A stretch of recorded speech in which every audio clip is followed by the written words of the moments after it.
갚아주시는 하나님이라는 제목으로 사순절 시리즈를 준비했습니다. 이 세상에서 예수님만큼 억울했던 분이 있을까요? 사실 예수님은 그 당시에 가장 저주받은 처형 방법인 십자가형에서 죽으셨는데요. 예수님은 로마병정, 의대병정의 모든 조롱과 그 자리에 있던 모든 사람들에게 하나님의 아들이라더니 저 사람 뭐야? 이렇게 하는 멸시와 조롱을 받으면서 가장 억울하게 죽어갔던 분입니다. 하지만 예수님의 그 죽음은요, 가장 빛나는 죽음이 되어 2000년이 훨씬 지난 지금 많은 사람들에게 구원의 길을 인도해주는 오직 유일한 길, 예수 그리스도만이 진리와 생명이 되시는 길이라는 것을 우리 모두에게 입증해 주고 계십니다. 저는 오늘 여러분들과 어떤 말씀을 나눌까 하다가 사순절의 시리즈를 이렇게 해야겠다는 그런 생각을 하는데 주셨어요. 그래서 앞으로 계속 여러분들과 말씀을 나누고 갈 텐데요. 오늘은 억울함을 대신 갚아주시는 하나님이라는 제목으로 은혜를 나누려고 합니다. 혹시 여러분은 부당하거나 어려운 일, 그리고 또 억울한 일을 당해보신 적 있으세요? 우리가 억울한 대우를 받을 수 있는 많은 상황들이 있습니다. 하나님께서 지금 이 말씀을 전하게 하시는 것은 분명히 이 말씀을 통해서 영적으로 살아야 하는 분들이 계시기 때문이라고 생각합니다. 성경은 오늘 말씀 가운데 우리에게 명백하게 억울함을 당했을 때, 억울한 상황 속에 있을 때 우리가 어떻게 해야 할지를 말씀해 주고 계십니다. 우리는 하나님한테 묻습니다. 하나님, 왜 이런 상황이 저에게 주어졌습니까? 그리고 왜 우리를 이렇게 힘들게 합니까? 라고 말할 수 있을 것입니다. 하나님은 우리를 힘들게 하고 또 우리를 홀게 하는 사람들에게 주님께 맡기라고 말씀하고 있습니다. 도대체 이 상황이 왜 나에게 왔는지 몰라서 힘들어하는 우리에게 주님 우리의 고통을 지금 다 보고 계시고 또 우리의 고통을 아파하시며 애통해 하신다고 말씀하십니다. 그리고 이 시간 여러분들을 위로하기 원하십니다. 왜 예수님께서 그러신지 아십니까? 그 이유는 하나님은 당신의 삶 속에서 그러한 고통을 통해서 엄청나게 큰 선을 이루고자 하는 계획을 가지고 계시기 때문입니다. 우리는 억울함을 당하면 화를 낼 수도 있고 내가 받은 것을 되갚아주려고 하기가 쉽습니다. 그리고 누군가에게 그 고통을 좀 알아주고 누군가 와서 좀 대신 그 상황을 좀 올바르게 바로잡아줬으면 하는 그러한 마음이 있습니다. 네, 그렇습니다. 사실 저 또한 비슷한 생각을 합니다. 그런데 말입니다. 아마도 부모의 입장이라면 자신의 문제도 힘들지만 자신의 자녀가 부당한 대우를 받거나 억울한 일을 당하면 더 힘들어할 수 있습니다. 여러분, 하나님이 우리의 진정한 아버지 되신다는 거 아시죠? 그런데 하나님은 우리가 스스로를 방어하지 말고 아버지인 내가 할 테니 기다리라고 말씀하십니다. 내가 변명하고 내가 해결하려고 하면은 오히려 그 실타래가 더 엉키는 경우를 여러분들 보셨을 것입니다. 아버지, 우리 하늘 아버지가 해결해 주신다고 합니다. 여러분들이 어떤 문제들이 있을 때 부모님이 때로는 그렇게 말씀하실 것입니다. 걱정 말고 가만히 있어. 아빠가 해결해 줄게. 엄마가 해결해 줄게. 이렇게 말씀하시는 것들을 여러분들 들으신 적이 있으실 것입니다. 그런데 하나님도 우리에게 그렇게 말씀하십니다. 내가 대신 방패가 되어줄게. 내가 이 문제를 해결할게. 라고 말씀하십니다. 그렇다면 우리가 이렇게 억울하고 부당한 일을 당했을 때 우리가 해야 할 것은 무엇일까요? 하나님 우리에게 하나님이 알려주신 방법대로 하면 된다고 말씀해 주고 계십니다. 하나님 우리에게 성경 말씀을 통해서 방법을 알려주셨습니다. 여러분, 어떤 경우에는 내가 굉장히 좋은 의도로 했던 것이 오히려 덤태기를 쓰기도 하고 내가 가장 신뢰하는 사람한테 뒤통수를 맞을 수도 있습니다. 아직까지 그런 경험이 없다고 생각하시는 분도 계실 것입니다. 하지만 앞으로 좀 더 많은 삶을 살아가다 보면 그러한 일들은 우리 가운데 분명히 있을 수 있습니다. 때로 우리가 충성을 다했는데도 모진 질타를 받을 때도 있습니다. 그런데 하나님은 이런 상황 속에 우리에게 뭐라고 말씀하시냐면 원수 갚는 일이 내게 있으니 내가 하겠다고 말씀하십니다. 그렇습니다. 복수는 바로 그분의 몫입니다. 내가 하나님 앞에서 억울한 일을 다 맡겨버리면 어떤 일이 일어날까요? 첫째, 그분은 여러분을 방어하고 대신 변호해 주실 것입니다. 성령님이라는 파라클레토스, 이 헬라어는 변호인, 변호사라는 뜻도 가지고 있습니다. 하나님이 직접 여러분의 변호사가 되어주실 것입니다. 단 내가 직접 변호하지 않는다는 전제일 때입니다. 믿고 기도하고 신뢰할 때 하나님께서 직접 하실 것입니다. 하나님은 성경에 이 외에도 굉장히 많은 말씀들을 통해서 하나님이 직접 하실 거니 걱정 말고 기다려라. 내가 너의 억울함을 풀어준다. 이런 말씀들이 정말 많이 있습니다. 제가 오늘 말씀을 준비하면서 그 구절들을 다 여기에 담을 수가 없었습니다. 그런 구절들이 얼마나 성경에 많이 있는지 신약과 구약에 우리는 많은 말씀을 통해서 찾아볼 수가 있습니다. 둘째, 주님은 우리에게 억울한 일을 맡기면 어떻게 하겠다고 말씀하시냐면 우리를 풍성하게 축복해 주신다고 말씀하십니다. 우리가 우리의 모든 억울함과 원통함을 주님 앞에 다 맡기면 우리의 마음은 기쁠 것이고요. 평안할 것입니다. 그리고 마음의 무거운 돈덩어리가 사라질 것입니다. 여러분들 혹시 누군가를 미워해보고 또 그것으로 인해서 잠도 못 자고 정말 먹는 것도 귀찮아지고 그랬던 혹시 경험이 있으십니까? 그때 마음은 무거운 돌덩이를 내 가슴 속에 안고 있는 그런 기분이었을 것입니다. 하지만 그 모든 돌덩이가 사라질 것입니다. 그리고 하늘을 보시면서 웃으시면서 다니실 수가 있을 것입니다. 그리고 셋째, 하나님은 또한 우리에게 우리의 모든 것들을 하나님께 다 맡겨버리면 어떤 축복을 주시겠다고 하셨냐면 이로 인해서 우리의 인격이 크게 성장할 것이고 우리의 영적 근육이 발달될 것이라고 말씀해 주십니다. 여러분들 어떤 사람은 보면 정말 도저히 웃을 수 없는 상황 속에서도 웃고 또 그 모든 상황들을 잘 이겨내는 것을 볼 수가 있습니다. 그러면 우리는 그것을 보면서 이야기를 하죠. 아, 저 사람 믿고 있는 예수님이 도대체 누구실까? 지금 저 상황에서 저렇게 평안하게 말할 수 있는 것은 정말 달라. 저 사람은 뭔가 달라. 이렇게 말하면서 사람들은 그로 인하여서 하나님께 영광을 돌리게 되는 그러한 은혜가 있을 것입니다. 성경은 우리에게 친히 원수를 갚지 말라고 말씀하십니다. 사실은 사도 바울도 굉장히 어려운 상황 속에 살았던 사람입니다. 가말리아 문화에 살았고 또한 그가 정말 로마의 시민권을 가졌고 많은 학식이 있었지만 사도 바울도 굉장히 많은 오해와 또 어려움을 겪었습니다. 그런데 사도 바울이 쓴 로마서에서도 분명히 그는 부당한 취급을 받을 때 어떻게 해야 될지를 명백한 가르침으로 주었습니다. 우리가 조금 전에 읽었던 그 로마서 말씀을 제가 다시 한번 읽어드리겠습니다. 아무에게도 악을 악으로 갚지 말고 모든 사람 앞에서 선한 일을 도모하라. 할 수 있거든 너희로서는 모든 사람과 더불어 화목하라. 내 사랑하는 자들아, 너희가 친히 원수를 갚지 말고 하나님의 진노하심에 맡기라. 기록되었으되 원수 갚는 것이 내게 있으니 내가 갚으리라. 주께서 말씀하시니라. 아멘. 18절 말씀에 보면 할 수 있거든 너희로서는 모든 사람과 더불어 화목하라고 하셨습니다. 그런데 사실 이것은 쉬운 일은 아닙니다. 인간 관계는 메아리가도 같지요. 그래서 산울림처럼 아무 말 하지 않아도 내 마음에 미운 감정이 가득하면은 그 사람의 마음에도 느껴집니다. 내 마음에 어떤 사람을 굉장히 미워하는데 그 사람을 바라보는 내가 어떤 말을 안 해도 그 또한 느낀다는 것입니다. 또한 아무 말 안 해도 따뜻한 마음과 사랑을 가지고 있으면은 서로에게 전해집니다. 내가 지금 상대방을 바라보는데 그 사람에게 지금 무엇을 주고 있는 것도 아닌데 그냥 눈빛과 마음이 전해져서 아, 저 사람이 나에게 굉장히 따뜻한 마음과 사랑을 주고 있구나 하고 느껴보셨던 그런 경험이 있을 것입니다.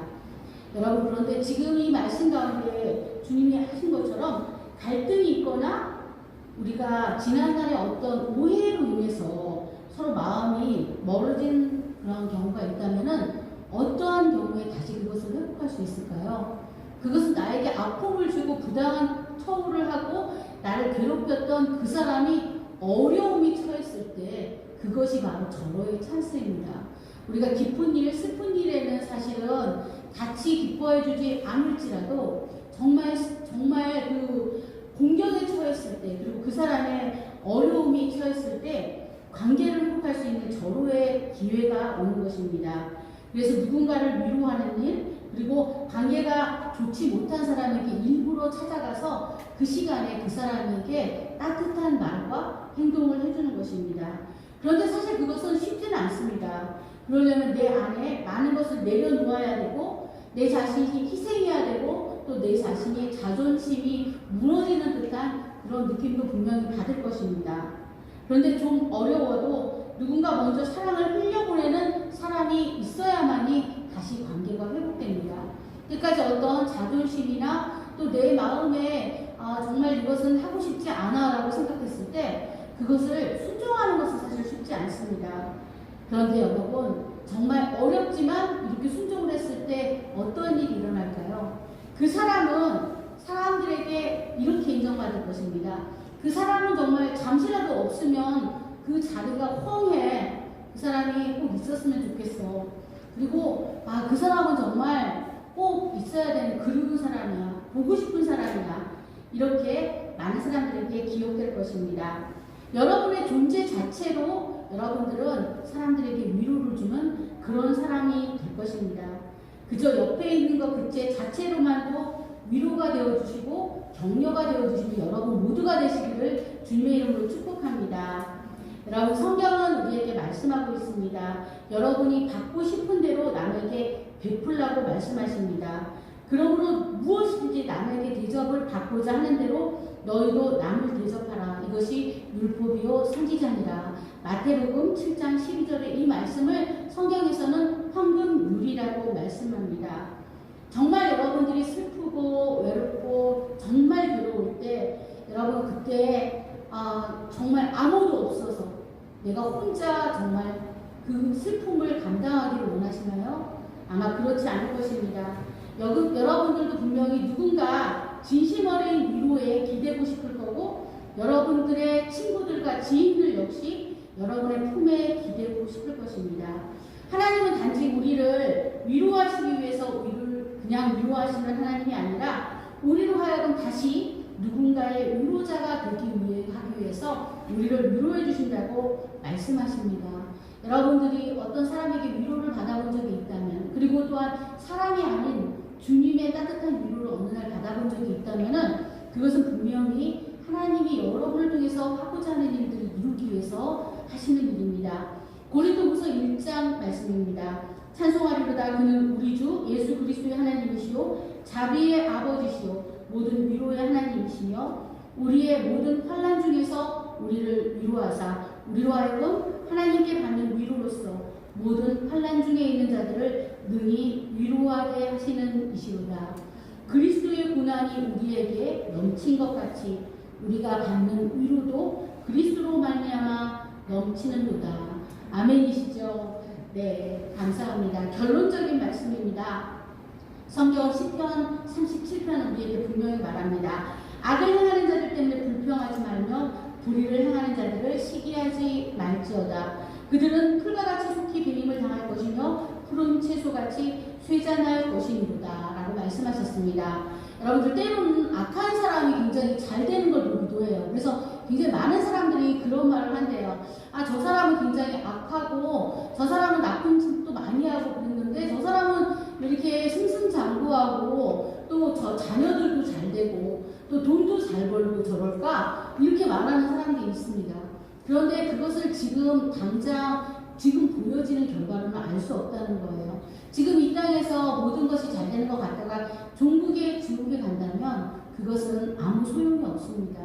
차라리 지금 고난을 받고 어려움을 당하고 또 때로는 멸시를 받아서 눈물을 흘리는 시간이 있을지라도 하나님께서 알아주시면 됩니다.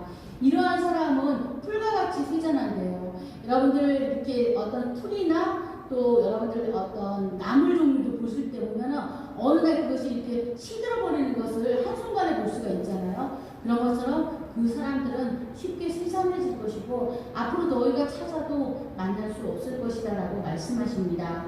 또한 신명 94편을 읽을 때마다 마음이 저는 통쾌해지는데요. 하나님이 우리에게 여러 하나님이신 모습이 있어요. 사랑의 하나님, 공의 하나님이신데 이 말씀에 보면은 복수하신 하나님이래요. 여호와여 복수하신 하나님이시여 복수하신 하나님이시여 빛을 비추어 주소서. 시편 94편은 그 복수하시는 하나님이 어떻게 하시는가가 그 뒤에 2절과 3절, 4절에도 나와 있는데요. 하나님은 우리를 위해서 복수해 주시는 하나님이십니다.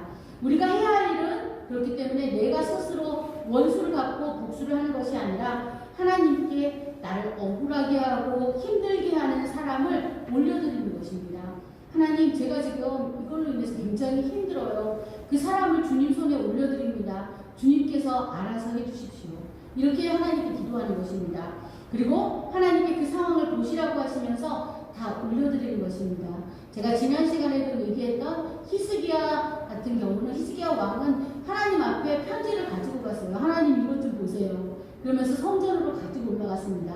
그것을 하나님이 어디에 있든지 다 보실 수 있지만 성전에 가지고 가서 하나님 이것 좀 보세요 라고 말할 수 있는 그러한 하나님께 대한 신뢰가 있어야 합니다. 그러면 구약과 신약이 여러 군데에서 약속하신 것처럼 공의 하나님께서 공의롭게 행하실 것입니다.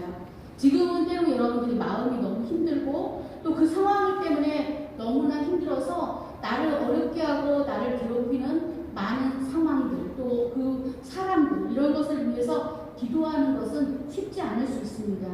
그런데 원수같이 나에게 대하는 사람일지라도 그 원수가 힘들고 위로가 필요할 때 위로하지 못한다면 그 사람을 다시 얻을 기회는 놓치게 됩니다. 그리고 우리는 그렇게 하지 못한 것에 대해서 나중에 후회할 것입니다. 오히려 그 사람이 정말 어렵고 힘들고 정말 그 사람에게 위로가 필요할 때 우리가 뜻하지 않게 그 사람을 위로해주고 그 사람에게 정말 따뜻한 말 한마디를 건네준다면 그 사람은 정말 깜짝 놀랄 것입니다. 그리고 그때는 바로 하나님께서 주신 회복의 찬스였던 것입니다. 여러분, 그때 하나님은 우리를 바라보시면서 뭐라고 말씀하실까요? 굉장히 기뻐하시면서 칭찬하실 것입니다. 너 승리했구나. 너 정말 어렵다는 거 알아. 그런데 네가 먼저 손을 내밀고 그 사람을 위로해줬구나. 이렇게 말씀하실 것입니다. 그리고 우리의 인생은 정말 다니엘서에서 말씀하신 것처럼 하늘의 별과 같이 빛나게 될 것입니다. 여러분들을 기억하실 것이며 여러분들을 축복하실 것입니다. 여러분들 지금 어떤 상황과 어려움 속에 있으신가요? 그리고 여러분들 분명히 여러분을 힘들게 하는 그 누군가도 있을 것입니다. 그렇지만 그 모든 상황을 하나님 앞에 맡겨드리고 내가 받는 오해 또 내가 지금 겪고 있는 이 아픔을 하나님 앞에 그대로 올려드리시기 바랍니다. 그러면 하나님께서 이 모든 일을 통하여서 영광 받으실 것입니다. 사순절을 이제 지내는 첫 주입니다. 그리고 이제 3월의 첫 우리가 주일을 맞이했습니다. 사실 상황은 아직도 여러 가지 어렵습니다. 그 많은 또 사람들이 확진이 되고 또 그 가운데 우리가 주님 앞에 예배하러 나오는 것조차도 마음의 부담감이 느껴지지만 여러분들 이 자리에 함께 하신 여러분들을 주님께서 크게 축복하시고 기뻐하시리라 믿습니다. 여러분, 우리가 어떤 상황에 있든지 간에 주님께 모든 것을 맡기고 의뢰하면 내가 하는 것이 아니고 주님께서 하실 것입니다. 그 주님을 믿으시죠? 여러분들 끝까지 신뢰하시면서 주님과 함께 전진하시는 저와 여러분 모두가 되시기를 주님의 이름으로 축복합니다. 기도하시겠습니다. 주님, 짧은 세상을 살아가는 동안도 우리는 많은 어려움을 만나는데 특히 관계의 어려움에 어찌할 바를 모르고 힘들어할 때가 있습니다. 이 땅에 짧은 인생을 사는 동안 누군가에게 잊지 못할 믿음의 사람, 좋은 사람으로 남기 위해서 우리가 해야 할 일은 그저 하나님 앞에 다 맡기고 올려드리는 것입니다.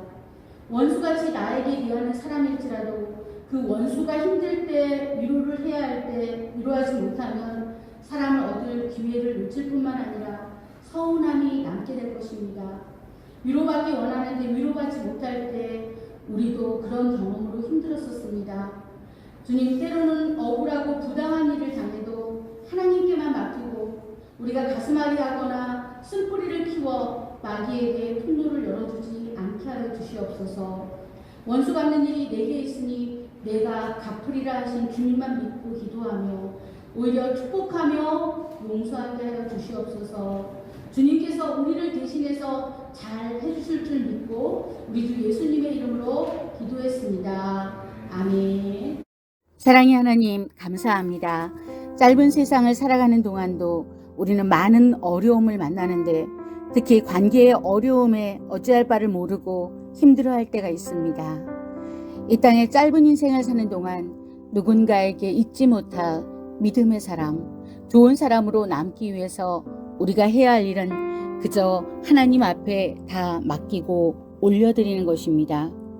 원수같이 나에게 대한 사람일지라도 그 원수가 힘들 때 위로를 해야 할 때 위로하지 못하면 사람을 얻을 기회를 놓칠 뿐만 아니라 서운함을 남기게 됩니다. 위로받기 원하는데 위로받지 못할 때 우리도 그런 경험으로 힘들었었습니다. 주님, 때로는 억울하고 부당한 일을 당해도 하나님께만 맡기고 우리가 가슴앓이 하거나 쓴뿌리를 키워 마귀에게 통로를 열어주지 않게 하여 주시옵소서. 원수 갚는 것이 내게 있으니 내가 갚으리라 하신 주님만 믿고 기도하며 오히려 축복하며 용서하게 하여 주시옵소서. 때때로 우리의 발이 미끄러진다고 고백할 때가 있습니다.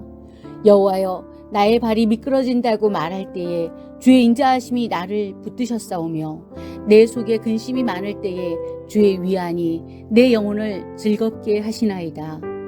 때론 다리 미끄러지고 주저앉아 울고 싶을 때가 있습니다. 그럴 때에도 지켜보고 계시는 분이 있으십니다. 나의 생각이 많고 고민하며 뒤척일 때도 주님께서 다 알고 계십니다. 주님, 우리의 탄식과 마음을 받아주시옵소서. 상하고 통회하고 아픈 마음으로 사순절 첫 주에 주님을 부릅니다. 우리의 아픔을 만져주시고 위로하여 주시옵소서. 가장 억울했고 가장 힘들었지만 그 모든 것들을 주님께 맡김으로 결과적으로는 하나님께서 영광 받으셨던 주님의 그 아름다운 모델을 따라가게 하여 주시옵소서.